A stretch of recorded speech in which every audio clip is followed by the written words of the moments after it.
Meus amigos, que a paz do Cristo permaneça em nossos corações. E dizemos, Senhor Jesus, com a nossa gratidão pela assistência de todos os minutos, te ofertamos o nosso louvor, pequenino, muito simples, frente à tua grandeza, mas agradecemos o amparo de todos os dias, especialmente quando nos reunimos nesta pequenina casa de oração, a casa da Irmã Lina.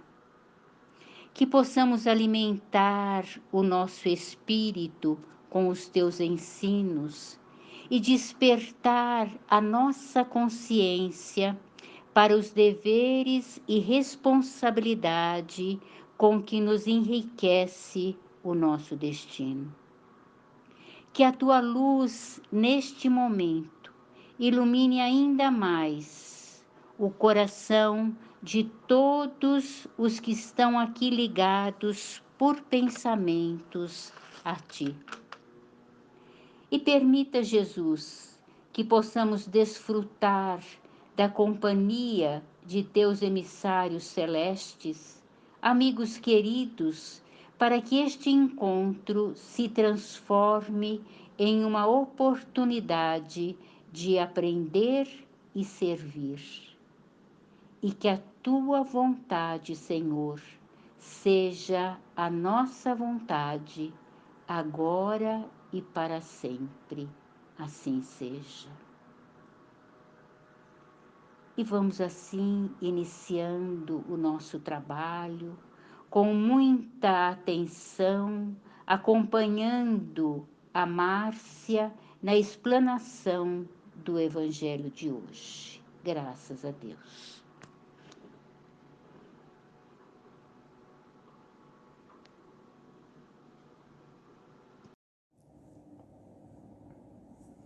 Que sejamos todos muito bem-vindos e que a doce paz de Jesus nos envolva para que possamos fazer as nossas reflexões de hoje, ampliando o nosso entendimento e os nossos melhores sentimentos. Nossa reflexão hoje está no livro O Evangelho segundo o Espiritismo, no capítulo 27. O título é Pedi e Obtereis. E nós vamos falar um pouquinho nos itens 18 a 21, que fala da prece pelos mortos e pelos espíritos sofredores. Então, essa reflexão de hoje, ela nos remete a algumas observações importantes.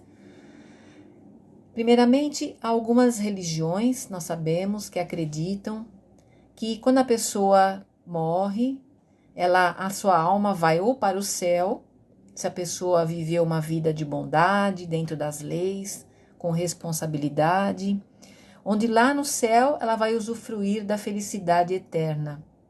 Ou, caso contrário, ela vai para o inferno, que é um local de sofrimento, de torturas, muita dor, né? Caso ela não tenha vivido de forma a respeitar as leis, que viveu fazendo mal, então nesse instante ela vai sofrer eternamente. E a doutrina espírita, ela nos ensina que tudo o que nós fazemos aqui na Terra, nós colheremos em algum momento na nossa existência. Então, se nós fazemos o mal para nós ou para os outros, nós vamos ter que arcar com essa consequência do mal que nós causamos, resgatando assim todos os débitos nesta ou em outra encarnação. Pensando nesse conjunto de crenças, onde tudo parece já estar determinado, nós podemos então refletir se as nossas preces em favor daqueles que sofrem podem ter algum valor. Se o espírito já está com seu futuro decretado, faria alguma diferença nós orarmos por ele? Será que as nossas preces podem alterar os desígnios de Deus? Então, lá no livro Céu e Inferno, que foi codificado também por Allan Kardec, nós encontramos várias mensagens de espíritos sofredores que se encontram hoje na erraticidade, cheios de remorsos, de tristezas, por causa do mal que fizeram e, mais tristes ainda, porque eles se declaram abandonados, porque não há ninguém aqui na Terra encarnado que lhes faça uma prece para aliviar os seus sofrimentos. E aqui no Evangelho, Kardec nos traz alguns exemplos também. Imaginemos uma pessoa que foi condenada à prisão perpétua. Se nós orarmos por essa pessoa, possivelmente isto não vai libertá-la da prisão, já que ela recebeu uma condenação pela lei dos homens. Mas se nós emitíssemos uma prece, se dessemos a nossa sustentação, levássemos a nossa misericórdia, não seria para esta pessoa uma prova de amor, de carinho, de consolo? Seria proibido a nós sustentarmos as correntes que amarram para aliviar o seu peso? E no caso de alguém com alguma doença? Possivelmente esta pessoa se encontra doente porque se descuidou da sua saúde, porque foi negligente com o corpo e os seus pensamentos, ou está resgatando algum mal de outra existência.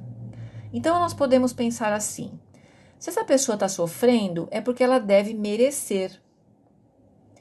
E pensando assim, será que nós não devemos fazer nada por ela porque nós achamos que se ela está sofrendo por merecimento, nós não precisamos fazer nada?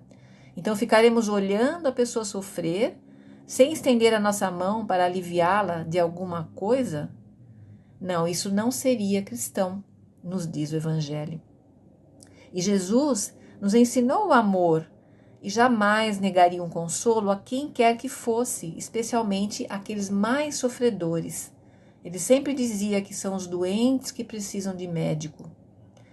Então, como podemos saber se Deus não nos colocou no caminho daquele que sofre para nos dar essa oportunidade de testemunharmos o nosso amor ao próximo, oportunidade de praticar a caridade, de levar a consolação, o auxílio, o alívio, ou seja, a caridade de nós darmos o nosso testemunho de cristão. Então, negar a eficácia da prece para quem quer que seja, desencarnados, encarnados, sofredores, seria a mesma coisa que negar a eficácia da consolação, do encorajamento e dos bons conselhos. Então, quando nós oramos pelos que sofrem, nós estamos encorajando-os ao arrependimento, a se melhorarem, a mudar seus sentimentos, porque as nossas vibrações envolvem as pessoas no amor que nós vibramos no nosso coração. Então, lembremos que lá no Evangelho, nos ensina que o amor cobre a multidão de pecados. Então, o amor ele se estende através dos nossos corações e dos nossos pensamentos como um manto de luz para todos os lugares. Então, a lei de Deus ela é sempre justa, equitativa e a misericórdia divina não fixa duração para o sofrimento. Nós encontramos nesse mesmo livro, No Céu e Inferno, o Código Penal da Vida Futura, que nos diz o seguinte, que nós sempre suportamos as consequências de nossas faltas. Todos nós temos o nosso livre-arbítrio. Podemos fazer tudo o que está à nossa disposição, mas nós seremos responsáveis pelas nossas escolhas.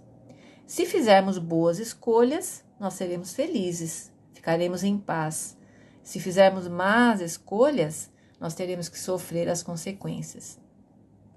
Então, esse resgate é sempre proporcional à gravidade da falta. A duração do resgate ela é indeterminada, pois ela está subordinada ao nosso arrependimento e nosso retorno ao bem.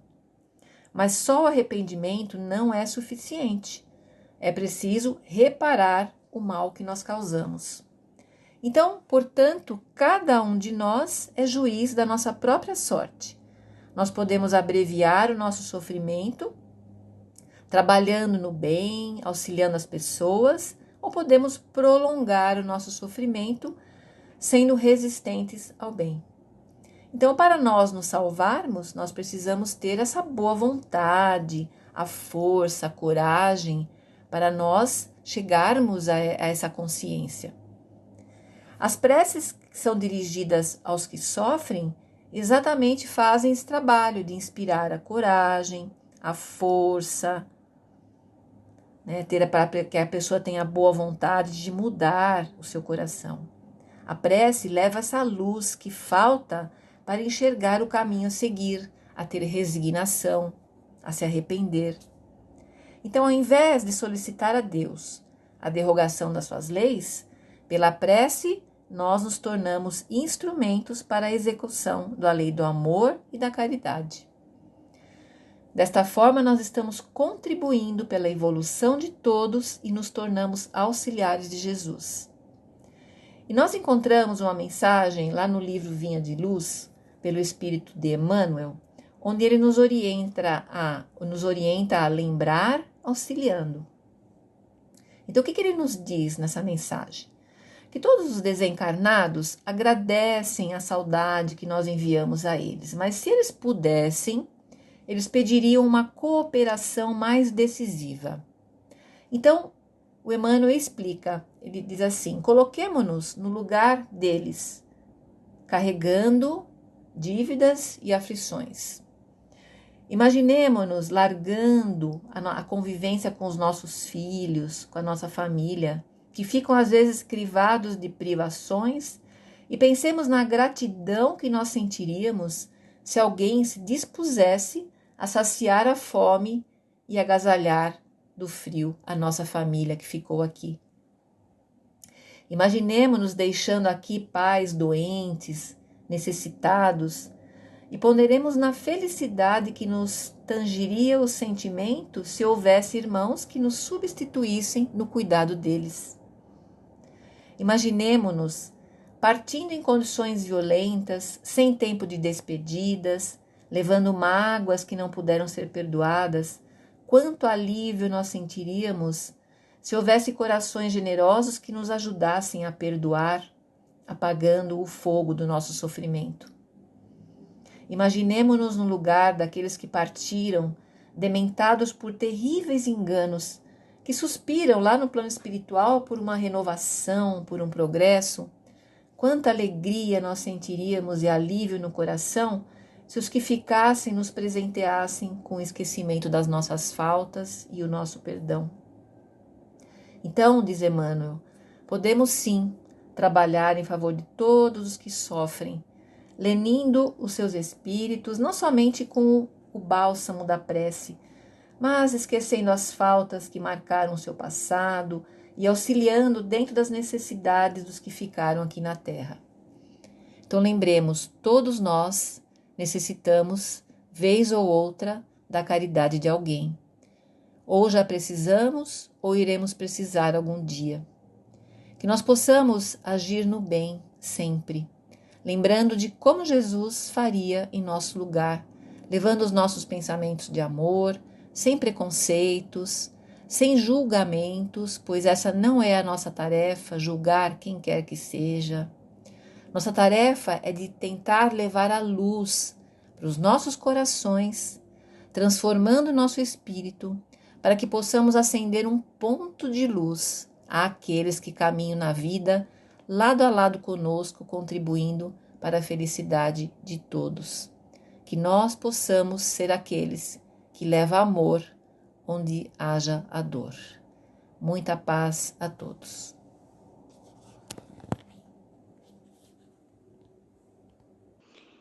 Agradecemos por estas informações tão valiosas. O que precisamos é encontrar as forças necessárias para saber vivê-las no nosso dia a dia. E aproveitando este momento que nos está sendo concedido para a comunhão com o infinito poder, estejamos convictos de que, ligando o fio da nossa fé à usina do bem, a nossa mente e o nosso coração estarão em sintonia com o amor que se faz tão necessário para muitas situações e criaturas. Lembremos, o nosso mundo hoje permanece coberto de todos os males. A toda parte vemos enfermidades, aflições, descontentamentos, desarmonias, há epidemias de ódios, de desequilíbrios, de perversidade, ignorância, doentes do corpo, doentes da alma. Mas trazemos a esperança do amor celeste. E que esta luz que se fez maior com a nossa união, pela misericórdia e bondade do Senhor, possa alcançar a cada uma das necessidades do mundo, favorecendo a paz e a harmonia. E lembramos ainda da nossa Mãe Santíssima e suplicamos, Mãe querida, agasalhe a todos os encarnados e desencarnados em teu manto constelado de amor. Ajude a todos, Mãe Santíssima, a despertar para os valores enunciados por teu Filho Divino. Salve a todos dos erros. Como estrela maior que és, clareie a estrada de todos com o teu lume.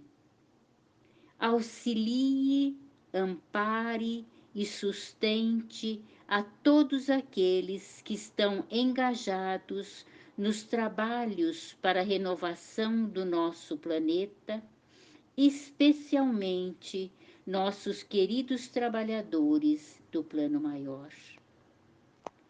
Permita pedir ainda por todos os frequentadores assistidos da casa de oração, a casa da Irmã Lina, que seus lares sejam iluminados e que todos sejam fortalecidos por tua bondade e que o nosso encontro também possa reverter em valores para todas as demais casas de oração, para que esta luz possa se propagar ainda mais pelo planeta todo.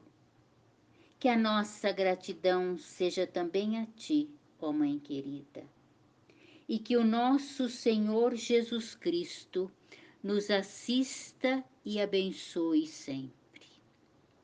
Encerramos com muita confiança esta nossa reunião de hoje, agradecendo a participação de todos e que permaneçamos em paz.